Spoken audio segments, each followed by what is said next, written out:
अगले साल होने वाले लोकसभा चुनाव से पहले बसपा सुप्रीमो मायावती पार्टी को यानी संगठन को मजबूत कर लेना चाहती हैं।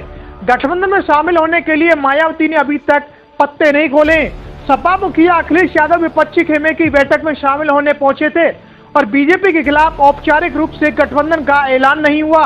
माना जा रहा है कि बेंगलुरु की बैठक के बाद साझा रणनीति पर विपक्षी दलों का एजेंडा सामने आ सकता है। बसपा प्रमुख मायावती की नजर राजनीतिक दलों की होने वाली गतिविधियों पर भी है।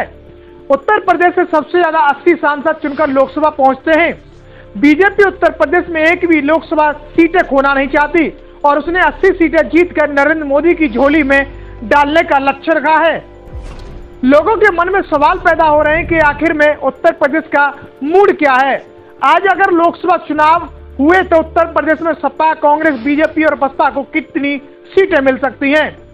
बीबीसी रिपोर्ट्स के ताजा चुनावी सर्वेक्षण में चौंकाने वाले नतीजे सामने आए हैं। सर्वे के मुताबिक बसपा को तगड़ा झटका लग सकता है और सबसे ज्यादा फायदे में बीजेपी रहेगी। समाजवादी पार्टी 4 से 8 सीटों पर सिमट सकती है। कांग्रेस को 1 से 2 सीटें की संभावना बताई गई है। बसपा की जीत की अगर बात करें तो बसपा में दलित वोट बैंक की अहम भूमिका से इंकार नहीं किया जा सकता। पिछले चुनावी नतीजों को देखकर अंदाजा लगता है कि बसपा के कोर वोट बैंक में शनमारी हुई है।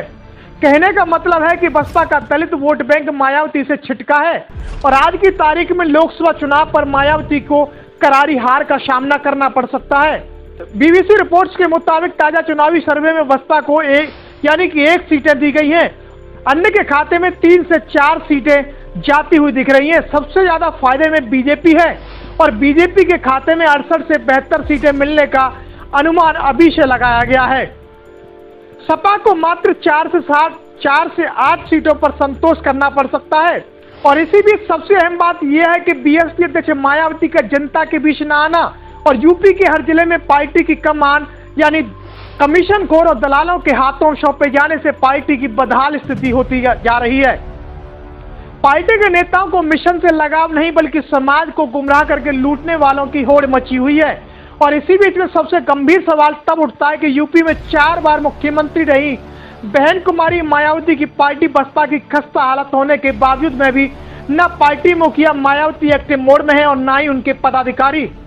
बीते कई महीनों से मायावती बैठकों में बार बार एक ही आह्वान करती हैं कि सोशल मीडिया को एक्टिव रखेंगे, युवाओं को जोड़ेंगे।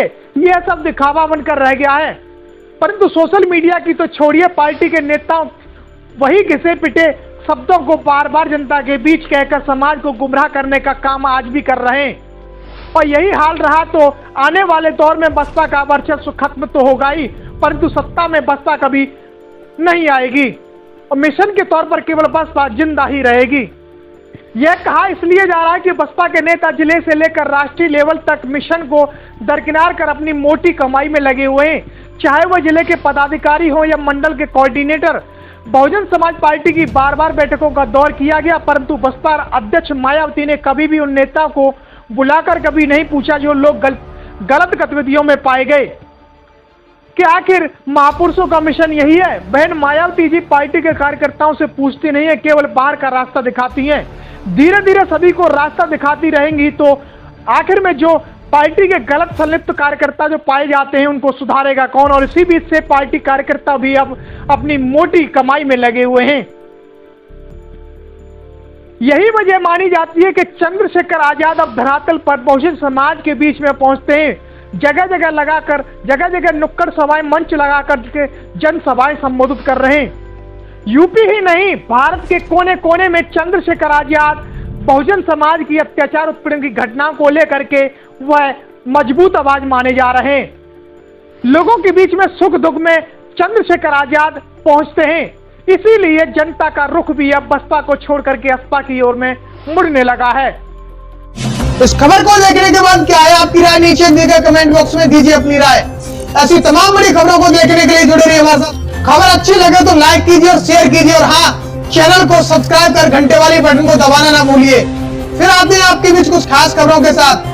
तब तक के लिए नमस्कार, जय भीम।